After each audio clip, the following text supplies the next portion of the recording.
Just days after they had a fiery exchange on the CNN debate stage, Donald Trump and Jeb Bush are taking their feud today to a whole new level. Just one other thing, I got to get this off my chest. Donald Trump is a jerk. Thank you.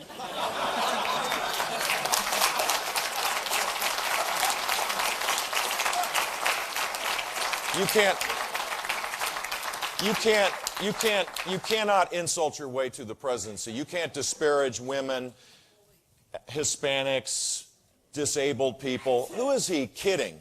I had one guy come at me with sound bites from his pollster. It was so sad to watch him. So sad. Bush. No, it was just sad. I mean, it's like close to incompetent. Let's bring in our CNN political commentators for their take. Marc Lamont Hill is with me. He's a professor at Morehouse College. Ben Ferguson, host of The Ben Ferguson Show.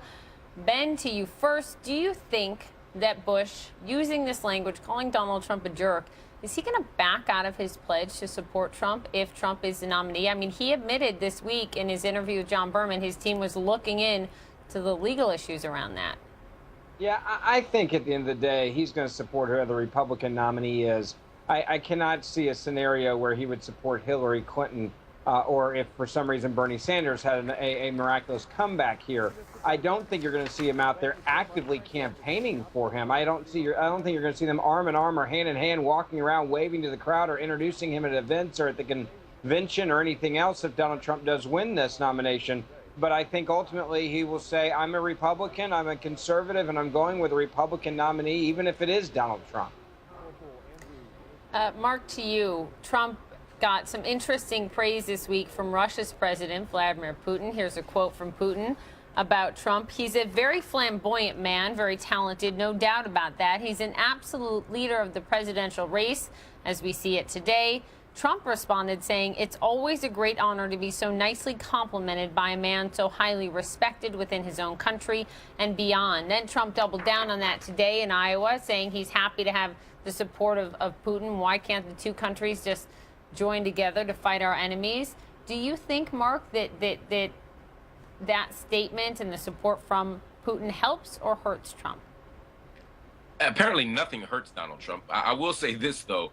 If Barack Obama had gotten an endorsement from Vladimir Putin, Republicans would be saying, well, of course they're endorsing him because that's the guy they want to do business with. That's the guy who they can take advantage of. That's the guy they can outmaneuver. That's the guy who they want in place to be a puppet or even a poodle of the Russian nation state. But when it's Donald Trump, suddenly, at least Donald Trump's own people are saying, oh, this is a sign that we're respected, that leaders like Putin respect us. Vladimir Putin has never given any indication that he's invested in American politics in a way that he wants to see a strong leader emerge. So if I were Donald Trump, I wouldn't tout that.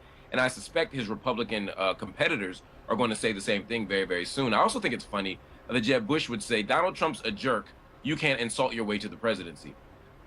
That's a remarkable and somewhat ironic phrase that he didn't seem to pick up on. I think it's fair to say they definitely do not like each other. I don't think either of them has the other one on their short list for a VP pick. I can promise you that. Oh, I got a better shot at VP under Bush or Trump than the other one does. I promise. It's interesting. Mitt Romney got into this discussion this week, guys. He knocked Trump for expressing admiration for Putin. He tweeted this important discussion.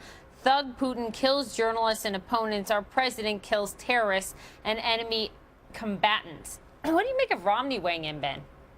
Well, I don't think it's going to make much of an impact on the election, to be honest with you. But I said the same thing here a couple of days ago where I was sitting there going, you can't control what someone else does when they endorse you. And if Vladimir Putin did this endorsement, then so be it. But when Donald Trump says he gives him an A for leadership, and that's exactly what he said about Vladimir Putin, that concerns me, and it should concern every voter out there. Look, Ronald Reagan got along, you could say, with Gorbachev pretty well. But he never said gave him an A grade for leadership. He confronted him on the Cold War. He confronted him on communism, and that is different than what this relationship seems to be. Let me push back on that for a moment. Mark, Trump just talked about this today in Iowa, and he said, well, I don't see why we can't just get along with Russia and the U.S. come together and fight our enemies together so it all doesn't fall in the United States. That resonated with the crowd. of course it resonates with the crowd. So does Cotton Candy. So does Kumbaya. So does Holding Hands. Come The problem is on. no, look. Part of what Donald Trump is doing is showing a lack of sophisticated geopolitical knowledge here. The question here isn't can the U.S. and Russia at moments partner on projects. They do that all the time.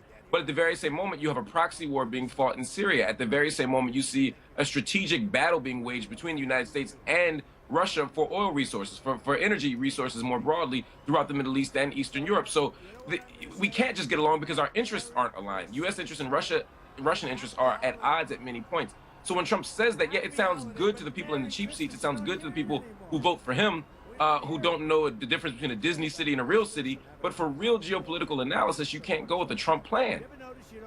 All right, Look, I stay think with me. Donald Trump Wait. I got to get a break in. Hold that thought. Got to get a break in. Ben and Mark, stay with me.